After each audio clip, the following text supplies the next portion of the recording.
school system was designed to teach you to be an employee or a doctor or a lawyer, a specialist, but never about money. So my father was the head of education, PhD, all that stuff.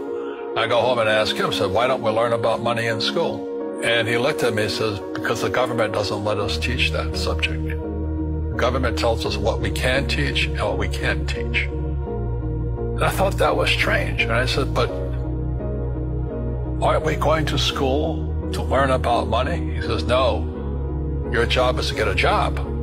Poverty is passed on. It's taught in your families.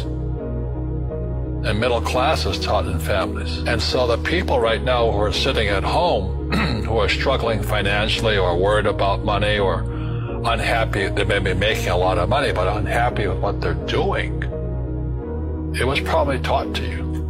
You know, your superego was taught, get a job, work hard, or you'll never be rich, or the rich are evil, or whatever.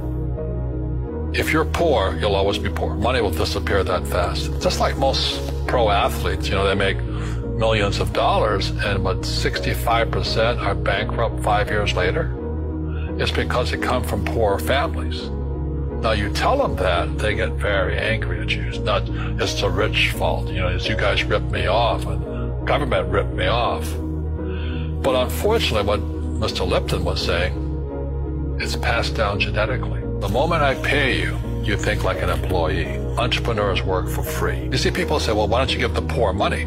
So the only problem with that is just creates more poor people. Give a man a fish, he fishes for the day, or eats for the day. Yeah, you give a man a fish, you get a lot of people who want more fish. Don't tell people what you know. Right. Keep them poor. Poor will always be amongst us, because it starts up here. It's in their words, and the words become flesh. Well, when they say, I can't afford it, or I can't do that, they go down.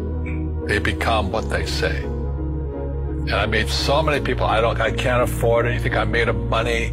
Poor people say, I can't afford it, I can't do that, I don't have time. Because this is an escape. It's an escape. You know what I mean? It's easy to say, I can't afford it. Oh, I'm too tired. Oh, I can't go to the gym. When you could go to the gym. Your rich dad used to say what? How can I afford it? How can I do that? What would it take, or why should I do that?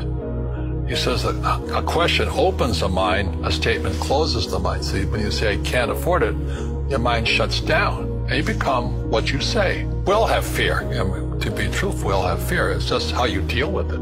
Einstein said, imagination is more important than knowledge, but knowledge empowers imagination. And what most people lack is real business knowledge, like accounting. Like debt, like taxes. You got to know that stuff, but they don't teach it in school to anybody. People who are afraid of making mistakes, like they teach in school, they don't ever grow. Because spirituality is there's good and there's bad, there's right and there's wrong, there's up and there's down. Most people only want to be right. They only want to be positive. Well, you can't have that. That's not reality. Every time I failed, it was like, good. I said, okay, what have I learned?